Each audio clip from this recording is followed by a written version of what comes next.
Very much for coming and attending our 8th annual Startup Boston Week 2024. My name is Marita and I will be your host today. Thanks to our panelists for joining us and huge thank you to Suffolk University Sawyer Business School for hosting us. As you may have noticed, this is the perfect location in downtown Boston to explore Boston's innovation ecosystem and learning from industry leaders.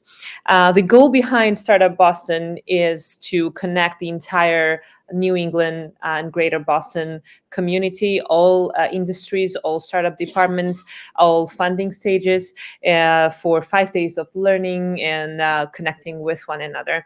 The team that creates Startup Boston Week is all volunteer, and the folks working the conference today are volunteering their time as well. So thank you everyone for coming and making this perfect connection today with us. And now on to our session. Thank you very much. Awesome. Well, thank you so much to the organizers for having us here. I realize it's a huge production to put this on, so really appreciate it. To start things off, I'm Zara. I am the CTO and co-founder of Overwatch Data. We're a threat intelligence company. So what we do is we use AI to mine data off the dark web or other creepy places and tell companies how they might be attacked. So both AI and the privacy and security is really important to us. And it's interesting, I kind of see that challenge daily. So I was really excited to talk to you all about privacy and some of those challenges that we face. And I'm joined today by three much cooler panelists than I am. So I'll pass it over to Liza to introduce herself. I'm Liza Cotter. I'm a senior associate at Cooley in their cyber data privacy group. So I focus on a variety of privacy and data security issues, mostly on the advisory and the transactional side, but also touching on data breach preparedness and response. Great, thanks. I'm Tyler Markley. I'm co-founder of Parrot AI. Parrot AI is a meeting intelligence tool. We believe that the information that's exchanged in organizations, what is seen, said, and heard, is the richest source of information in any organization. We allow AI to safely leverage that. Obviously, with the richness of data, it's also a huge area for privacy and security. So we are very focused on that from both a design and implementation perspective. I'm Beatrice Body. I'm the Chief Privacy Officer at DoubleVerify. We're a company in the ad tech industry. We do measurement and verification. If you've never heard of it, it means I'm doing my job right and we haven't made the news, which is great for me. If you have heard of us, thank you. Before that, I worked in health and wellness tech at a company out of Providence, Rhode Island. So if you know them, they're pretty big there. I spend most of my time doing data governance, AI governance, and then privacy, because that's what's happened to most of us that do privacy. AI and data governance has just become what we have to do in our spare time, which we have copious amounts of. So I'm very glad to be on the panel and hang out with you all today. Awesome. Well, to start things off, I actually want to flip the script a little bit. So I have three questions for the audience, so we get to know you. The first one is, how many of you, so raise your hand if this applies to you, work in privacy or security? Cool. Okay, I see like 5 of you. Okay, awesome. All right. How many of you have either used AI for work or have used AI in the last year? Okay, cool. Well, yeah, everyone. If you didn't raise your hand, you're lying. And then the third one is, how many of you are either working in startups, you founded a startup, or considering that in the next?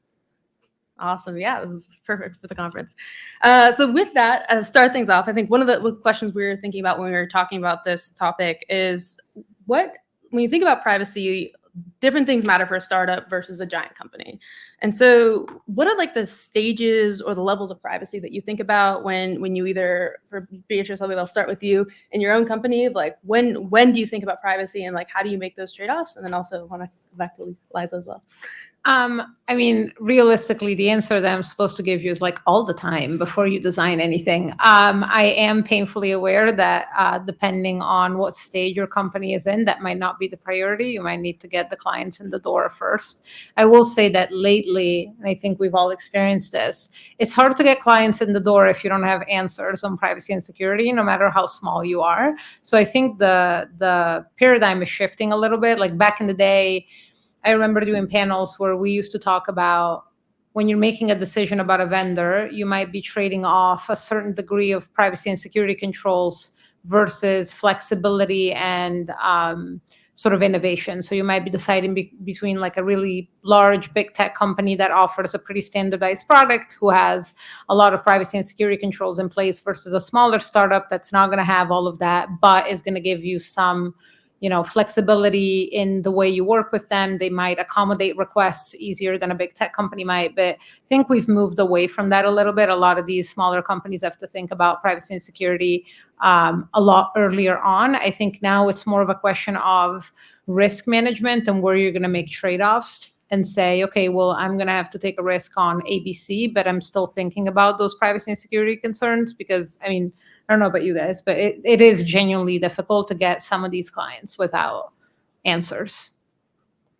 Yeah, and I think I would echo that in a lot of ways. I work with a range of companies, startups, VC, bigger PE companies, like bigger tech companies, and their approaches vary widely just based on resources and visibility to some extent. So like Beatrice said, like I'd love to tell you, like, of course you need to be 100% compliant at all times, and that should be top priority. But you have a lot of top priorities as a startup.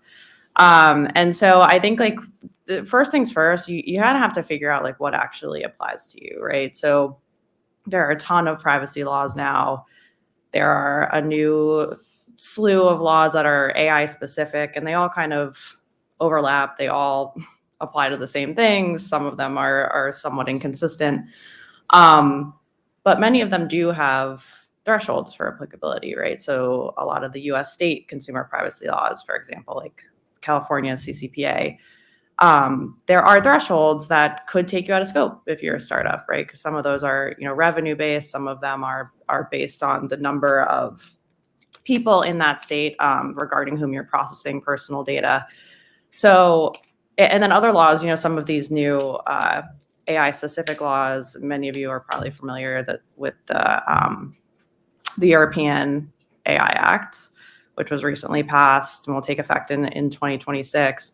We're seeing some, you know, copycat legislation now in different U.S. states. Colorado is the first amongst them to pass something very similar to Europe's law, and those don't have the same size-based thresholds. They're going to be based on risk. So, like, if you are processing data in a higher risk way, you're using AI to, for example, make automated decisions that have significant impacts on people, right? Like they influence hiring or firing or promotions or healthcare, financial resources, things like that. Regardless of whether you're big or small, you're going to be subject to that law, and you're going to be subject to the more stringent obligations within that law. So you might have to do risk assessments. You might need to do bias audits. You might need to, you know, prove that you've tested your product for X, Y, and Z.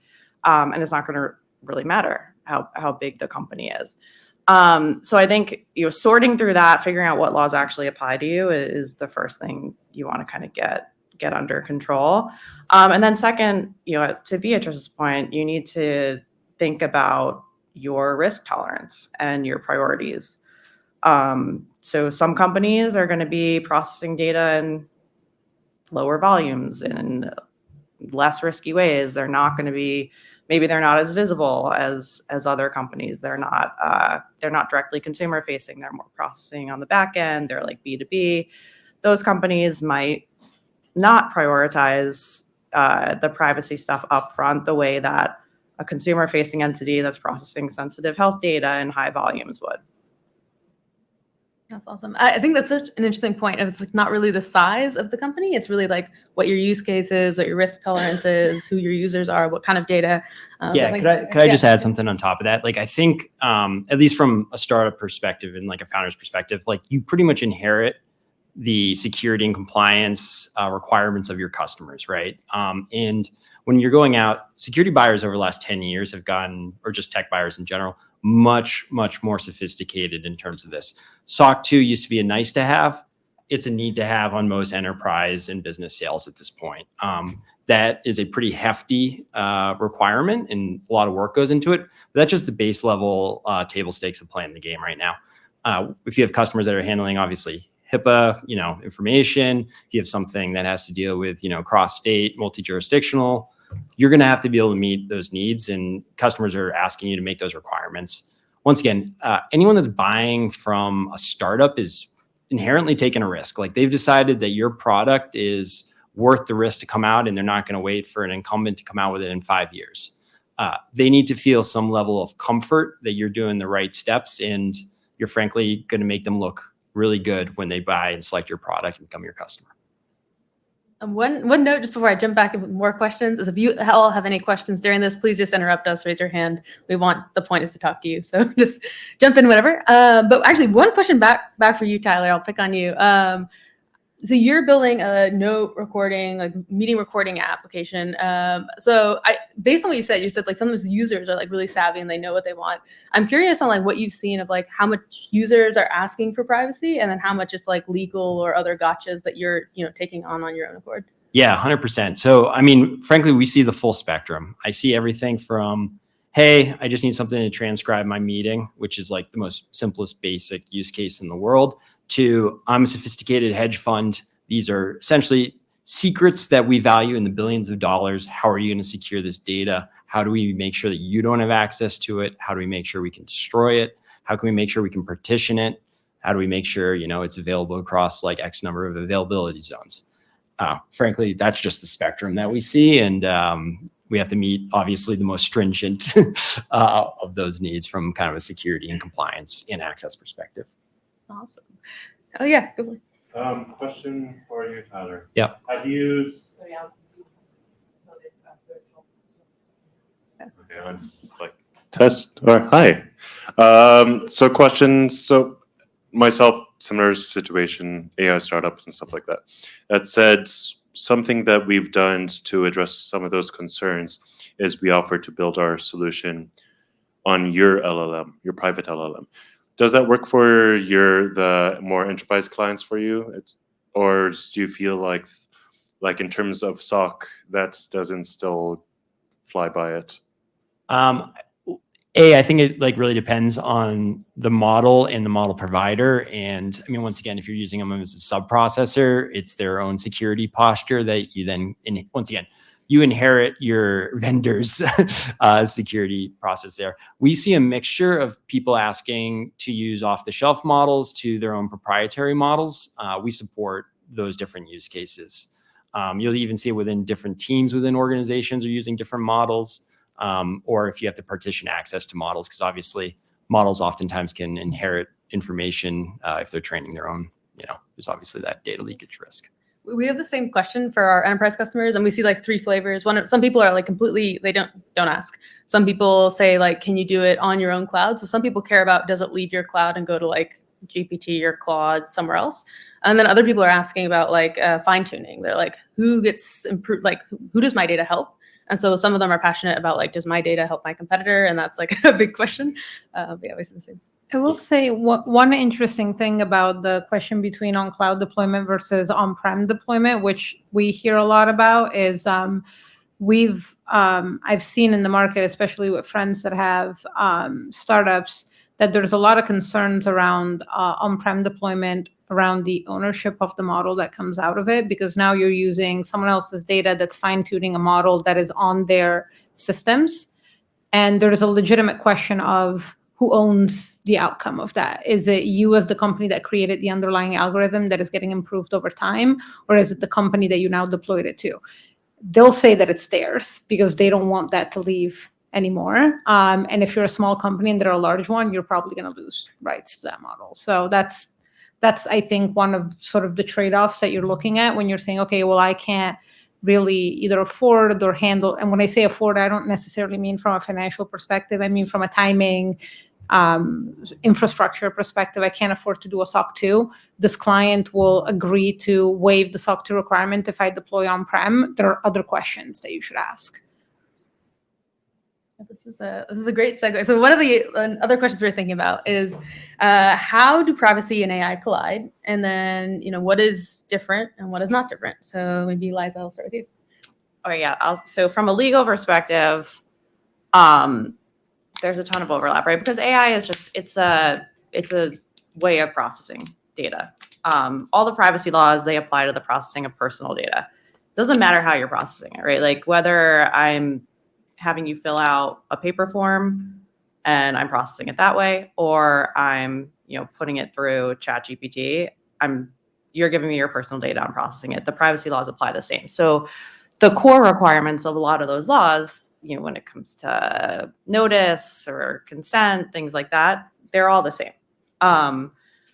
Where things get a little hairier with AI is, one, there's a black box element to AI, right? So applying like the transparency obligation that you have under a lot of privacy laws is a lot more difficult, bless you, when you're processing personal data through AI, because you're not able to explain to the end user in the same way what you're doing with their data. And this is a problem across the board, right? So it's not unique to any particular company. And I think all I can really tell you is that you just have to do your best, right? So you want to be transparent about the types of data that you're collecting, what you're inputting into the model, maybe what you trained the model on.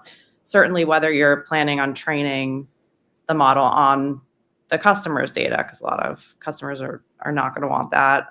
For privacy law purposes, it's very difficult to train on identifiable personal data. So most of my clients, they'll make sure that they anonymize the data or they aggregate it before they use it for training. Some even will convert it to synthetic data before they use it for training. So you have all the AI adds a lot of complexity, but it doesn't necessarily change the underlying requirements of a lot of these laws. But then you do have, these AI specific laws coming on the scene.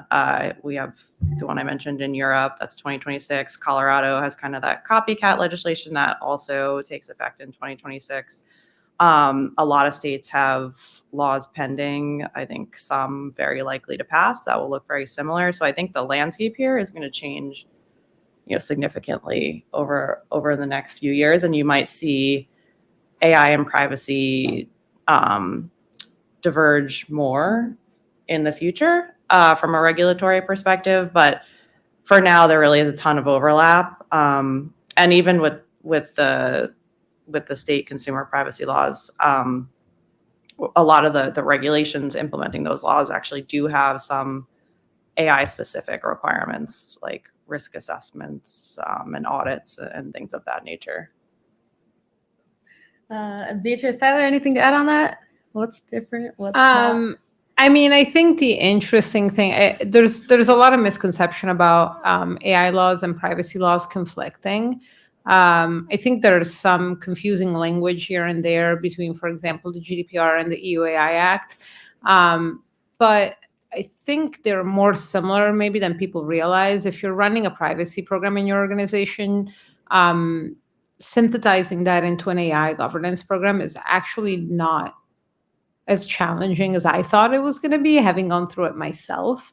A lot of the data protection impact assessments that you might be doing for processing operations can kind of be repurposed into AI risk assessments. They're not massively different. There's some differences in the questions that you need to ask. I think the real challenge that we face is, to Liza's point, the transparency issue. And I think AI is like the, Yoda level of transparency issues, but we already have like Padawan levels of transparency issues. Like it's already difficult to explain in privacy notices what non-AI based processing is like, because people on average don't even understand how the internet works.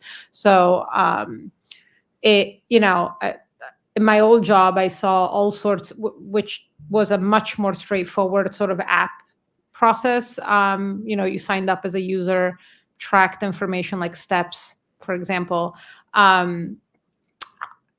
People routinely would ask about what kind of access to their credit card statements we would get based on the fact that they were purchasing a step counting tool with a credit card on our website, because they genuinely don't understand that using your credit card to pay for something doesn't mean that the recipient of that number can now look at all of your credit card statements. Credit cards have been around for a long time. So if that's sort of like the average individual, and we're supposed to cater transparency to the average individual, that kind of gives you context on how difficult it might be to explain how Parrot AI works to the average person that might be involved in that interaction. So I think that that's one of the most challenging aspects that we're dealing with right now. And then the other aspect that I think is really complicated is our perception of what is AI changes over time. For our parents, GPS was AI. Now it's like, if your phone doesn't have GPS, what kind of phone are you using? So it's become so common in our day-to-day life that we don't necessarily consider it artificial intelligence anymore. And because that standard is moving, there's a lot of automated decision making that is happening out there, that's been happening for a long time, that I think is going to get lost in translation when people are going through and assessing whether or not they need to go through an AI assessment, whether or not the risk profile is high, medium, or critical, or however you want to define it. But I don't know how a regulatory agency is going to take it. Just because, credit scores have existed for a long time in an automated way, I don't think an AI startup that helps those credit scores happen is going to get away with this is low risk because it's been happening for a long time. So, yeah, I think right now we're sort of in this limbo where we don't know what regulators are going to care about, which happened with GDPR 5 years ago.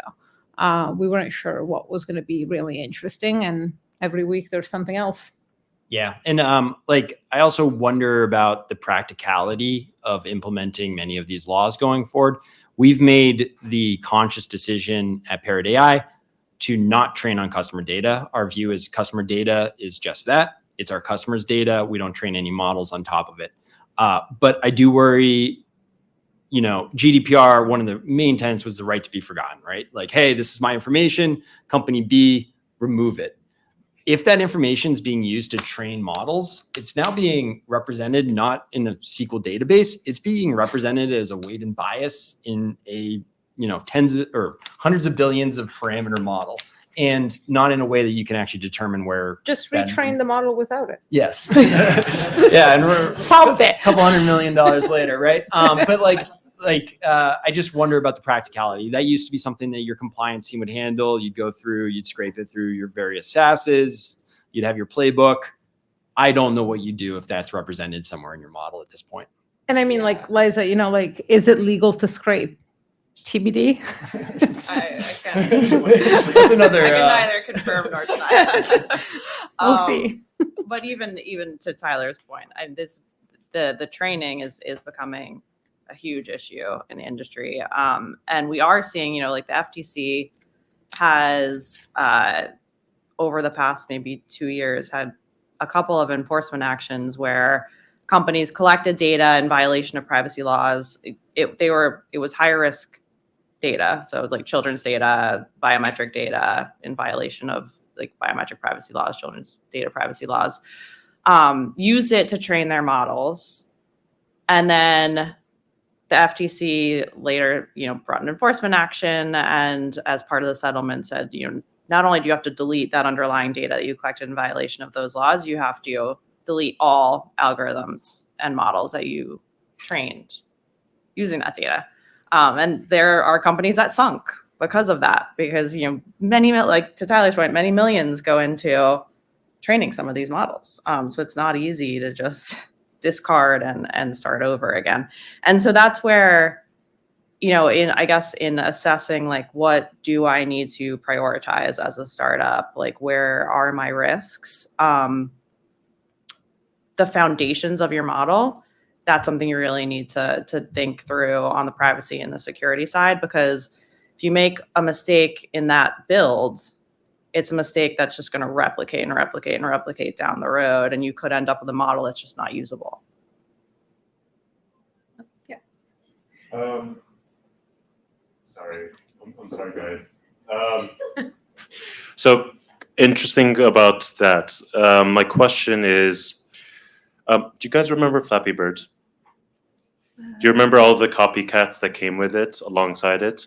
What we're seeing now with the current AI landscape is there a lot of copycats that are doing an ChatGPT with like Reskin or Claude or something else. Would it be enough for everyone else to just, since they are using their tools, their APIs to build their AI tools, to follow what security standpoints that they're doing, security protocols that they're doing for their own tools, because we're building it off of their infrastructure. That's an interesting question. I'll have to think about it more from the first principles. I've seen a lot of people do that and just basically like, they put on their privacy policy, like we're using these things where you turned off the logging. This is what we do on our side.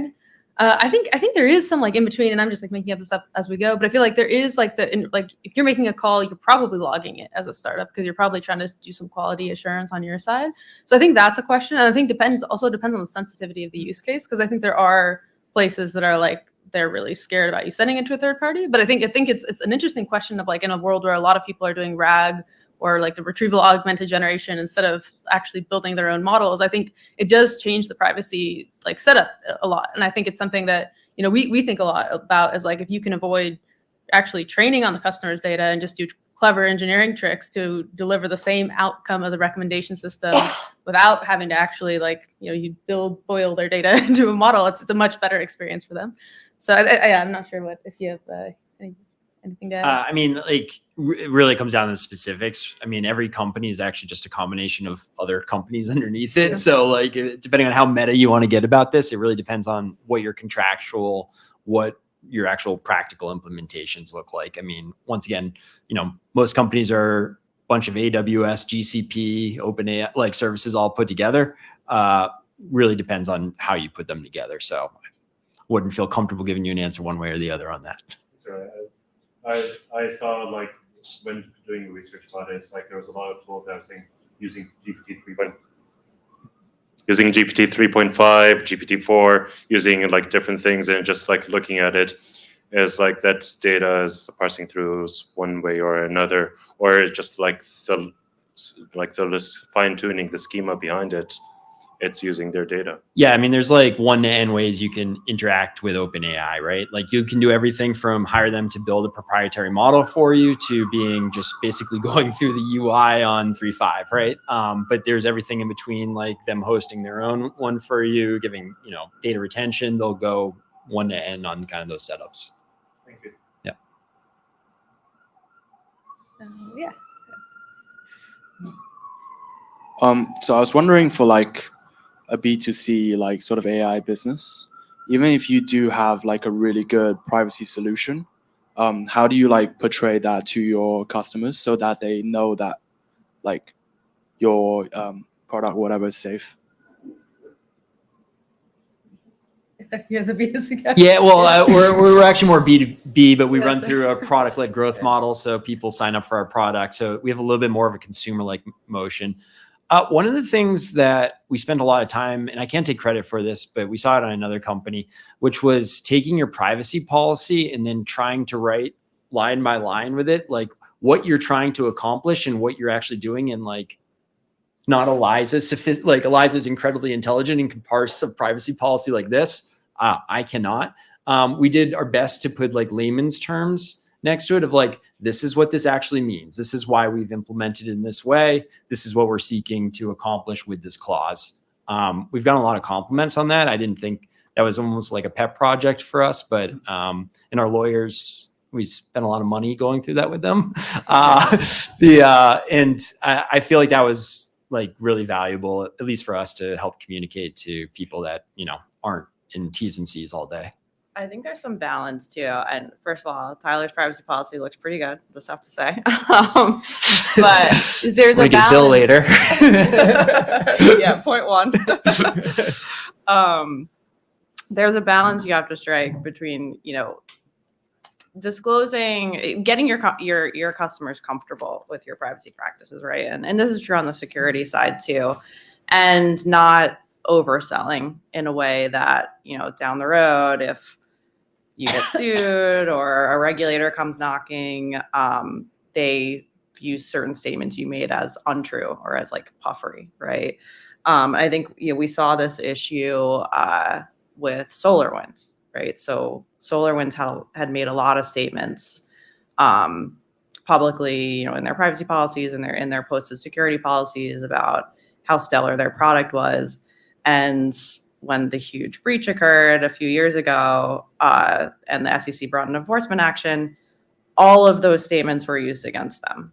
They're all cited in all of the SEC's filings, and used to, kind of up the damages. So I think you kind of need to strike that balance. You need to be careful, and I think what you're saying, you need to be confident is true. I will say in my old job, we had a B2C aspect because we had direct users, and we used to do focus groups with people over 65 to ask them if they understood what we were saying about how the step counter would work or how the app would work. We essentially sought out individuals who were not using our tools to see if they understood what we were writing in our privacy notice, and that proved very successful in the way we were writing our privacy notice. We also had 2 versions of it, like we used to call it privacy notice for dummies, but it was essentially like a really like technical version of it, but you could switch it to like tell me exactly like in the simplest terms possible what it means. And we had about 10 million users, so we weren't huge, but that was very successful with users. They really liked the really like simplified version of it. The reason we kept 2 of them is sort of what Liza was saying, which is you got to be careful between like disclosing and not disclosing certain things. So the technical one was actually a lot more in depth. So like someone like Liza would have gotten a lot more value out of the technical one and would have understood a lot more information about how the tool worked.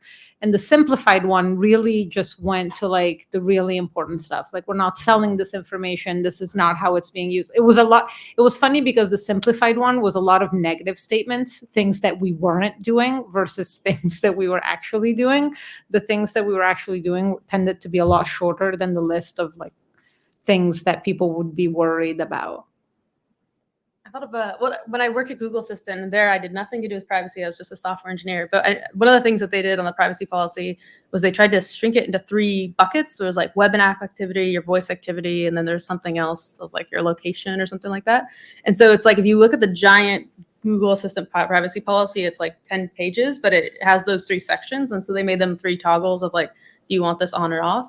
Which is nice, but it did seem like they spent a lot of design hours to get that. There's a lot of companies that do really cool stuff. I don't know if you guys remember, but Twitter, now known as X, used to have a video game like privacy policy that you could go and play as like a pet puppy, and you would go through this like virtual experience where you would click on things and you would, I think it was Twitter. It was blue, so I assume it was Twitter. I don't know why they didn't pick a bird. I had questions about that. But they clearly spent a lot of time in that, and it made the news, so I'm sure it had value beyond it. But I thought it, like, I used to love it. I would go on it just for fun. It's still online, I think, somewhere if you want to see it.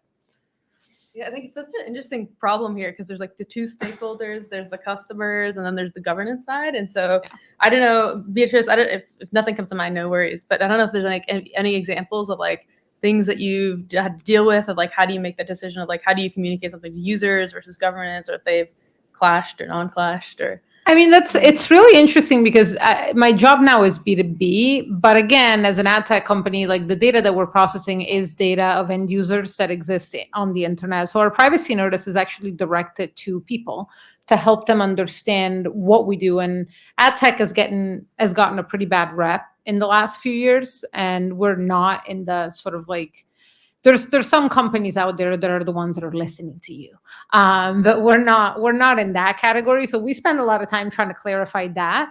But concurrently, it's kind of interesting to witness how, and I don't know if you've experienced this on the like as a vendor. Yes, there's a lot of sophistication. Yes, a lot of buyers have gotten a lot more sophisticated. But concurrently, their sophistication has almost gone to like, now everyone is like a highly sensitive financial company scenario. It's like, you'll get these questionnaires that are like, how do you use credit card? And I'm like, I don't get credit cards. It's like, that's not possible. I need you to tell me how you use them. And I'm like, but I don't get them. So I feel like it's almost like swung the other way, where we're getting so many questions. And it's almost like saying this doesn't apply to me is not satisfactory. And you're like in this universe of having to prove a negative. Which is really fun. Yeah, I mean, I think if you're looking to found a software startup, you have to get comfortable with the fact that you are going to spend a significant amount of your time going through multi-tab spreadsheets that have hundreds of security questions in them. Many of which will not apply to you. Yes. Well, you brought up the dreaded security question word. So I think one other thing we talked about in prep was the like security and privacy and the overlap, and how, you know, often they're separate departments, but they're so incredibly intertwined. And so I'm curious for each of you, how you see the connections and where you see overlaps or not overlaps. I don't think you can offer privacy without security. Frankly, if all your data is accessible to hackers, then you're not meeting the privacy. So I think security is kind of like the base layer. And then if you're not meeting that need, then you're not going to be able to meet the privacy. So at a super high level, that's where I'd start there. I think designing security from the start is pretty important. I think a lot of startups, you're trying to get your product to work, and that's hard enough. But you also have to think about the other side, which is to make it very hard to break, which is also sometimes often even more difficult. I think it's really raised kind of the resource compliant or expenditure for making a startup. Back when like Dropbox was probably first made, security wasn't, the number one thing. They were just trying to move files around. You want to sell Dropbox now, like it's got to be a highly secure product. So I think of it as kind of table stakes, and you need to invest in that, or you can't make the commitments you've made in your privacy policy. The old adage for me, the one that I got taught when I first started in the business, was you can have security without privacy, but you can't have privacy without security. And the person that got me started on the career path that I'm on now was supposed to be on our panel and then couldn't make it. But he's a chief information security officer. So he doesn't do privacy, but he was the one that sort of taught me how to think about privacy. I started as a commercial attorney and I did commercial contracting. And he really gave me sort of like the thought process that I follow now in pretty much everything that I do. And is two big takeaways where security is like putting a lock on a door and privacy is deciding who has the keys. So security is very much about controls. The locked door example is very physical, but you can imagine it in, the meta universe. While privacy is very governance oriented. It's fairly rare that you have privacy controls that are hard deployed controls. It's all very ethereal in a way. And then the other thing that he always told me that I thought was really funny that I'd love to share with you all is he always told me that as the privacy or the security person, you have to be the calmest person in the room at all times, but paddle as hard as you can under the water surface like a duck. And I feel like the fact that I still remember it almost 10 years in is sort of speaks to the fact that, at least in my career, the relationship between myself as the privacy expert in a company and the security person in the company, the security leader, has been the most important relationship that I had. You spend most of your time together. You will pick up over time, you'll figure out that you're picking up on things that they might be interested in, that they're not in the room for, and they'll do the same for you.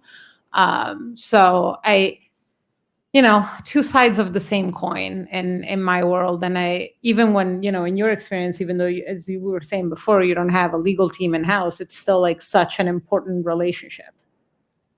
Yeah, and I would just add to that, there are very few privacy laws that don't have a security element. So almost all, unfortunately, it's usually pretty ill-defined, right? You have to have reasonable security, and the way that we figure out you didn't have reasonable security is you have a data breach. So everything's kind of looked at ex ante in retrospect. But to that point, where we see a lot of companies get in trouble is, maybe they're pretty good on the privacy side. They might have some things to clean up. They're not that great on the security side. They end up having a data breach, and that ends up opening up to investigations, not just related to the security, but also their privacy. It's almost like a gating issue. Whereas we don't, I do think the tides will turn on this as privacy is just kind of blowing up, especially with AI. But currently it is the case that a lot of laws end up being enforced, especially with smaller companies, because they initially had a data breach. Yeah, I think the breaches is such the obvious connection. I feel like when you're designing the system, it's like, what if this gets breached? And it always makes me think about the retention policies, because it's such an easy place to be like, are you sure we need this? Like, are we really going to fine tune some model? Do we need this? And what happens if it's breached? I think the thing you said, I think, was really interesting about, like, it's no longer an optional thing for a lot of startups. And I think it's an interesting thing in startups. Like, we often think about, there's two types of startups, with like some with product risk and some with market risk. Like, the product risk is like, can you build it? And then the market risk is, does anyone pay for it? Like, does anyone care? And I think especially for us in the enterprise space, like with that, the just testing out and like trying to prove, does anyone care if we built this? We needed, like, I think 3 months into the company, people were asking us questions about SOC 2. And so it was wild how early we were suddenly like like building in like the security part of like all of our design docs, and like asking ourselves all the privacy questions was like very, very early into our prototyping stage. But it's helpful, right? Because I mean, having lived through the experience of joining a company that hadn't had a privacy person for 10, 15 years in my old job, walking in and seeing that there's this, product, which is, has been built layer over layer over layer, and you have these systems and code that were built by engineers that are no longer with the company, and nobody knows why they were built a certain way. And now afterwards, you got to go in and build GDPR compliance on top of it. And you're asking, well, why does it get stored in these 12 databases? Can it get stored in one? And no one will touch it because they don't know what will happen if they'll touch it. Is kind of a dreadful experience of itself.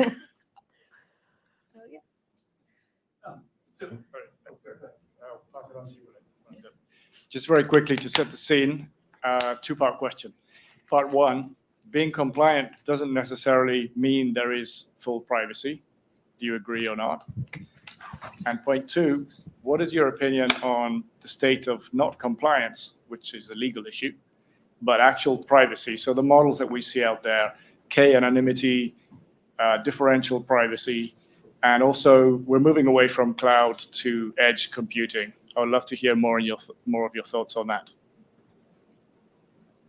I generally agree with the first part of like compliance and security, or compliance and privacy, are just orthogonal. They're two different things. I think so far, often I feel like at least my experience, and this, I don't know, take this as what it is, but the compliance is usually a subset of the security. Of like, usually it's an easier bar of like, you can get compliant, but you can still do like 50 things wrong if you want to. And so I think that's been interesting. Like, and that's just like in our use case in my experience.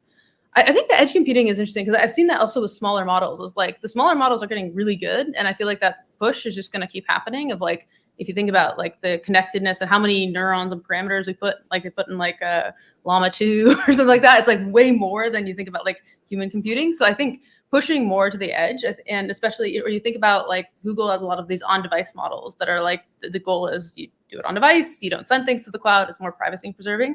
So I kind of agree with you. I feel like that will be a trend as we go on, and it also to some extent solves a lot of like the privacy hurdles, and then it gets you a whole another set of hurdles of now things are end-to-end encrypted. Can you do anti-abuse? Can you do enforcement there? First question was, you can be compliant and not secure 100%. I think of Privacy and compliance, not privacy and security. Yeah, I mean, like, Very commonly interchanged privacy. So there are many companies, there's a big web browser company that is legally compliant, but we have no privacy. yeah, I mean, to your point, there's the definition of moral privacy and of legal privacy, right? And I totally agree that companies can be legal and not moral. And I think there's plenty of examples of that that we can go on and discuss later. On the model side, I think you're going to see more compute both on the edge and in the cloud and in interchange. I think you'll see much more compute on the edge used for models that require low latency and potentially have connectivity issues. So, obviously self-driving car, like you don't want your car sending a message to US East in, Baltimore to decide whether you're going to brake at the crosswalk. That decision needs to be made locally. But I do think those decisions and information will be put into hyperscale clouds to, update newer models, which will then be pushed to the edge. I think we'll see this tug of war often there. I think what you see right now, like in Ukraine and Russia, with the a lot of the EW spectrum being denied, that those sort of areas will be use cases where you'll see local models pushed to the edge as well. Once again, that's an area where you won't have connectivity, but you'll need to make decisions in those sort of areas. So I think we're going to see explosive growth both on the edge and in the cloud in terms of compute. And I think it's just going to be kind of a back and forth depending on kind of those constraints. That's my current prediction. Another wild card I was thinking there is, and this isn't fully, it's not like internet not connected, but I feel like the Gentic models also put a push to smaller models because you don't need as many you don't need a super intelligent generalist. You need, you can often get away with like a specialist of this little agent has to make 3 decisions. It gets to use 2 tools and then keep going. And so I think that does it is a vote in favor of distributed computing, but the obvious that those tools are often internet connected, so it's still on the internet. I think there's one more question. Okay. You already have a mic. Yeah. Hi, my name's Ert. Do y'all have any rules of thumb for telling if a company is doing enough in the space of privacy and compliance, or not enough, or too much even? I think it really depends on what you're doing, right? So I think there are definitely companies that probably do too much, right? To the point earlier, when you're trying to over-explain your privacy practices or your security practices, you could actually get yourself in more trouble, particularly if those statements aren't true. I've also seen, companies who want to control a lot of different processes. So, not just their own, but also their customers, because, I have some companies that work with a lot of small companies, right? And they are worried that those small companies might not be complying, and then that might somehow end up in lawsuits or regulatory actions against them. And so they're like, mate, what if I give them a privacy policy and tell them this is what you should use? Oh, also here are my terms of use. You should flow those all down. I'm like, you don't want to be involved to that degree, right? Because then you are taking on liability. In your attempt to be more privacy protective, by making sure that your customers are actually providing privacy notices and getting consents that they're required, you've taken that on as your own. And so if down the road, if there's, a litigation or an enforcement action, it's going to look like you had some responsibility and you have some liability.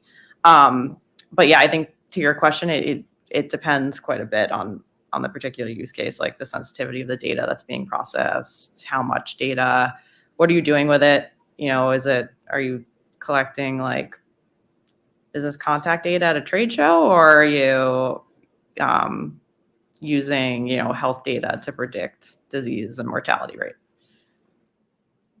And I will say, even the law contemplates those distinctions, because if you look at GDPR also talks about commercially reasonable controls. It's not just a matter of what is available at large in the industry. It's what is reasonable for you as a company. It's fairly rare for you to be held to not from your customers, from regulators. Your customers will just tell you, go spend $100 million, you $4 million startup. But the reality is that those do get taken into account. And I think when you're building a vendor vetting process, when you're looking at your buy side, you need to think about that as well. It doesn't mean that you're just going to eat up risk because you're using a startup, but you do need to take into consideration what is a company actually doing, because otherwise you're going to hold everyone to unattainable standards. And the funny thing is, some of those standards are going to bite you back anyway, even with the big companies, because the same way the small startup is not going to have certain things in place, the AWSs of the world are not answering your security questionnaire. So you're signing their terms and conditions. And if the term and conditions of the big tech company doesn't make a commitment about retaining SOC 2, and you have a hard requirement that every vendor you work with has to have in their contract that they'll have SOC 2, now you're not working with AWS, I don't know. It seems odd. Yeah, I think the maxim that if you're not paying for the product, you are the product, holds pretty well here. if the economics don't make sense, then the company is probably making the money in a different way than for providing you the service. And that's kind of a useful way to kind of use a quick litmus test. I think that was a better answer than I was going to say, but I feel like for me as a person, when I'm using tools, I trust no one. That's like this, don't trust to verify. But so then I think about like, is there any of the providers that don't store the data? So like Signal is always like my favorite messaging app, or like Apple is notoriously, they do store data obviously, but they're like one of the less data globbing companies. But I think another thing I noticed is like there's a history of like sometimes you can get a feel of like if you look at their security policies, if you look, do they have a history of incidents? Do they have a history of like doing anything proactively? So when they're not asked to, when it's not required by law, or like users, like do they come out with like, hey, we did this new thing for privacy, like, or here's an option where you don't have to have your data collected.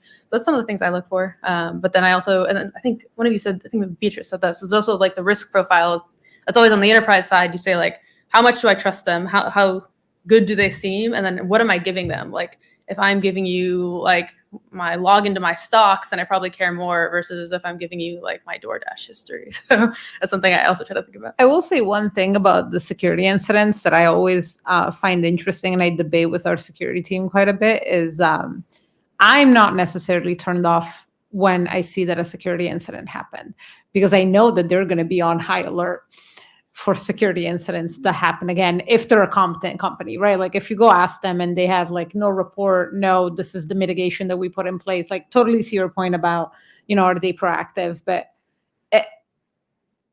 one day it'll happen to you. It's just like, that's just the way it goes. So for me, it's always like, okay, so they had a security incident 6 months ago. What happened since? Did all of their clients leave them? Because if all of their clients left them, then maybe they didn't do what everybody else expected them to do. But it might be, sometimes you suffer an incident that is not bad enough to sink you as a company, but it's good enough to like wake everyone up in the company. The infamous compelling event that makes you realize that to keep the company afloat, you got to do something different. So it might not be terrible. You're going to have to look into it though. So you have to think about it critically. It might take up a little bit more of time. You're going to have to go into it, read about it, figure out like, what would you have done? What would you have expected? But I wouldn't take that as an absolute not working with you, because like that's going to be hard. Like everyone's breached. I think I agree with that. Like it's not like to me, it's not if you're in breach, then yeah. But it's like how do you respond to it? And then if you're breached every Tuesday, then okay, like then agreed. All breaches aren't created equal either. Like. I feel like SOC 2s fall into that category too. I feel like SOC 2s fall into that category. If you've got a really small company that has no findings on their SOC 2, I was always suspicious of that. Whereas if you had somebody that was a small, medium-sized firm and they had an incident, they had a finding and they had a good response to it, it's like that to me is far more indicative that their program is actually mature enough to find something as opposed to a sock in the box. I'll take the other side of that though, which is like younger companies are cleaner. They have less history, migrations, turnover, etc. So it is easier for a younger company to implement those controls, especially if you start from the beginning. But also like the unspoken thing, or maybe spoken thing about SOC 2 is you choose what you test with SOC 2. Absolutely. Yeah. So if you're going to be that person, then you got to look for someone who's got an ISO 27001, because ISO 27001 actually gives you the controls. Meanwhile, with SOC 2, you can be like, we're not going to test that part of the company because we know what happens over there. So like, not that we have a SOC 2, to be clear. I think it's a highly valuable tool. But if you're going to think about it that way, then at that point, I think your only option is to look at what their like statement of applicability is and what they're testing. Oh, yeah, sure. So this was a related question, and I'm a lawyer, so I might be the wrong one to ask this question. But so privacy law requires just a lot of documentation. You got your risk assessments, you got 1 million privacy notices and everything. And obviously this is about startups who don't have the resources to be producing a lot of documentation. And so my question is, what do you do? I mean, how do you go about that? What do you prioritize? ChatGPT, right? Yeah. I'll do it for you real quick. yeah, I mean, like it's a joke. Like you look at like most startups and you go to their privacy policy, and like I've been on enough that I've seen other companies' names in the privacy policy, and you're like, wait, what? You guys can control F this? The like, I think if you're gonna go do enterprise business B2B, like you need to spend the time to do that stuff now. It's unfortunate, but like the days of fake it till you make it sort of deal, like just buyers are sophisticated enough, and I don't know of anyone that wants to start piping their customer information into somebody that's hasn't spent the time. And frankly, like the process is like a lot of work and it's a lot of show, but there's value into being able to show up and actually go through the questionnaires and answer them and prove and make sure you do them right. There are companies in relation to me, but there's a company who Sorry, the mic, please.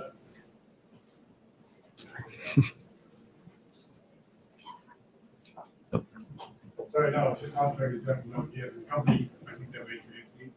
It's called Private Vendor, and they are like SaaS suite and stuff.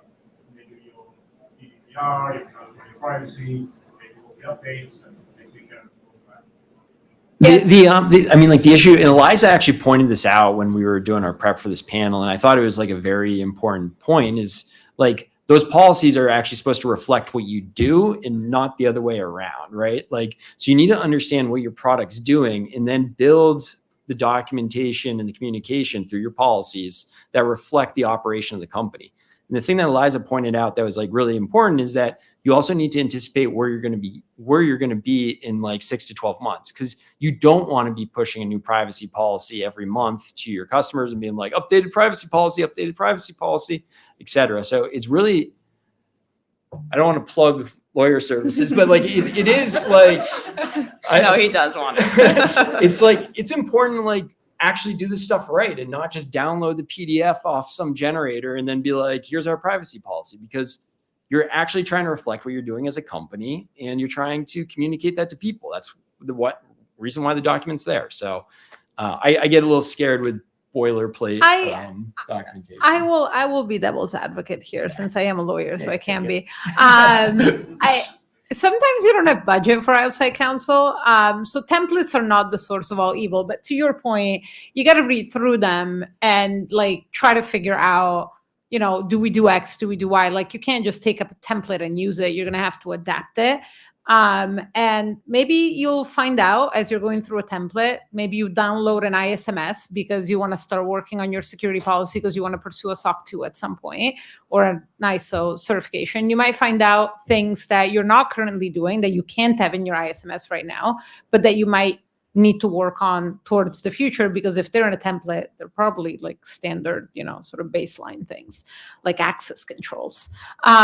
So I don't think templates are the source of all evil. I think you can't just use them as they are. But, Yeah, I think you have to be careful too, because if you use one of those generators, they tend to just throw in the kitchen sink, right? So you're going to get a document that you could be like a B2B company that collects like business contact data, and your template says that you're collecting biometric data, you're like processing sensitive health data, you're using AI, you're selling it. Like if you don't go through and actually like really parse what you're doing, and there are a lot of terms of art and things that you kind of really do need to understand from a legal perspective when you're crafting those documents. You don't want to make those statements, and to Tyler's point, have to walk them back later, particularly because when you roll out a new privacy policy that has material changes from an old privacy policy, you do need some form of notice and consent from all of your customers. And having fixed some generator policies, it's been a process to roll out, now that you have 1 million customers, a new privacy policy and to navigate the consent process. You will also lose a ton of trust if the GC at a buyer sends back and is like, I don't even understand what they're doing here, and it's like all red lines. Like that is a quick way to throw up a red flag in a procurement process and just lose all momentum on a deal. Awesome. Well, I think we're running out of time. I don't know if we have time for one. I have questions. Just Yeah, it's wrapping up. Okay. Well, I was going to ask if everyone has one pro tip, if they have for the audience, if you have anything on dealing with privacy. And if there's no pro tips, then we'll just wrap. Tyler, you're the pro tip man. Oh, I don't.